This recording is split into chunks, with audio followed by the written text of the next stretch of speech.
Post-traumatic stress disorder, or PTSD, is a mental health problem that affects some people after they have experienced or witnessed a life-threatening event. Now, it's normal for people that have gone through this sort of traumatic event to have problems sleeping, to have nightmares about the event, or to kind of withdraw to their own areas. What we're talking about here is that when PTSD has been relegated to what you're going through, that is actually the chronic response to the traumatic event. It's your body and your brain's inability to move past that event.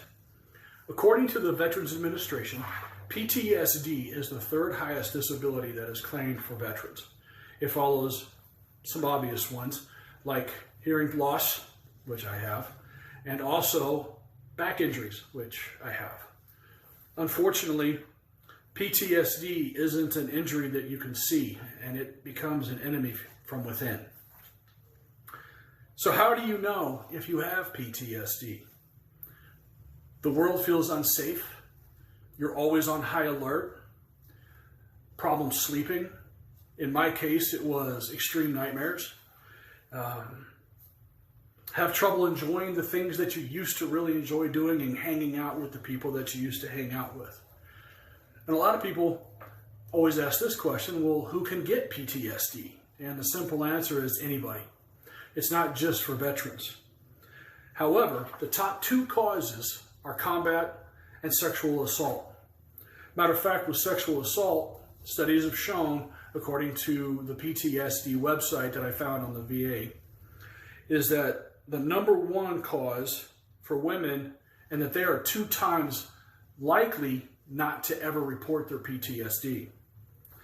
Now with this, personal factors also come into play. Age is one. Have you been exposed to previous traumatic events? Gender does have a play. And if this is the case and across the board, if you know anyone or you yourself have had these issues for a prolonged period of time, get help. Note, if you're experiencing thoughts of harming yourself, or if you feel like your family and your friends would be better off if you weren't around, I urge you to please write down the numbers that I have put in this presentation right now. Now, the second one is the same number. The only difference is for the veterans, you press 1 and you get to talk to someone that has dealt with combat experience or has dealt in that area a little bit more intimately. Now, when you're getting the help, with that being said, I also recommend that you get therapy. Now, when you're doing this, obviously there's a few factors. For veterans, all you've got to do is go down to the VA and they will get you signed up. If you're not a veteran, then I highly recommend you ask your therapist 2 questions. And the first question is, do they believe in using medications to treat PTSD? In other words, they use narcotics to alter your psychological development. Or do they believe in talk therapy? Now, I personally went for talk therapy. More to the point, I went with CPT, or cognitive, I'm going to read this, I want to make sure I get this right, cognitive processing therapy. What that does is it's a 12 to 16 week program, depending on how severe your PTSD is. And you walk step by step.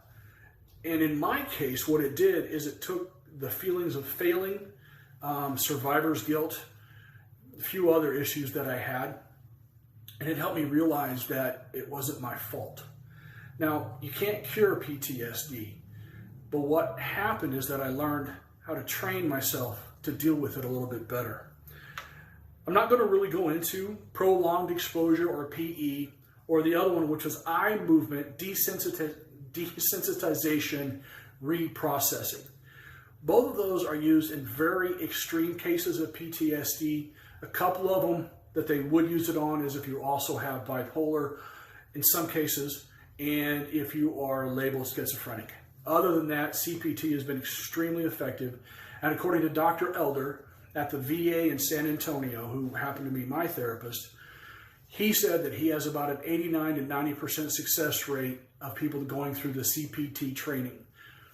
For those of us that have a tendency to kind of revert back though, I also recommend you get into a peer group. There's one in every major city. Effects of PTSD on families.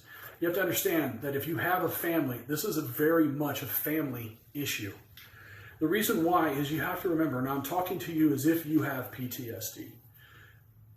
Think about how hard it is when you see one of your loved ones suffering. They have to deal with you being easily startled, always on high alert. You have nightmares all the time. You no longer want to go out. You don't want to hang out with your friends. Especially for me, I became very reclusive. I didn't want to see or be with anyone except for my wife. I was the only one that was in my comfort zone. You have a hard time developing trust. You have a tendency to keep people at arm's length, like even if you do develop some form of relationship, you don't let them too far in. And the number one, and this is if you have kids, you have poor communication skills. Now what affects them is that they don't want to say or do anything that's going to trigger you. So what they do instead is they kind of avoid you, or they walk on tippy toes or walk on rice paper is a term that I've heard, because they just don't want to do anything to upset you. In return, sometimes when they do that, you take it as a form of rejection, which triggers you anyway. So just keep that in mind when you're dealing with your family. Yeah. To finish this off and to complete, and my conclusion is, I will tell you what I gained from my experience in going through my PTSD therapy is I have peace. Ever since I was 5 years old, I've had anger issues. I don't anymore. And a lot of that has to do with what Jesus has done in my life. I'm going to give God the glory and full credit for that. But I don't have the nightmares anymore. I used to have them 6 or 7 times a week, and now I only have one every 14 days. And the beauty of this is now when I'm in the nightmare, I can wake myself up.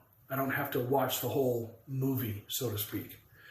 Again, as I stated, it didn't cure me, but it did help me to live life a little freer. I can go to movies and not watch every single person that walked in, or find the exits and count how many steps I have to go to get to the exit safely.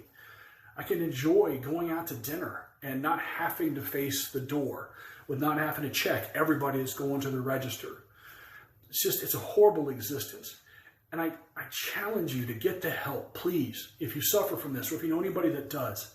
Because once you do, you'll be able to live the life that God wants you to live. He wants you to live in peace and enjoy the fruits of the Spirit. So in closing, I want to say this, and I want to add this to my presentation. I remember and honor my friends lost, using John 15:13. Greater love has no one than this, that one lay down his life for his friends. Thank you for taking the time to listen to my presentation. And if you have any questions, comments, or concerns, and you want to get a hold of me privately, please feel free to do so. Thank you.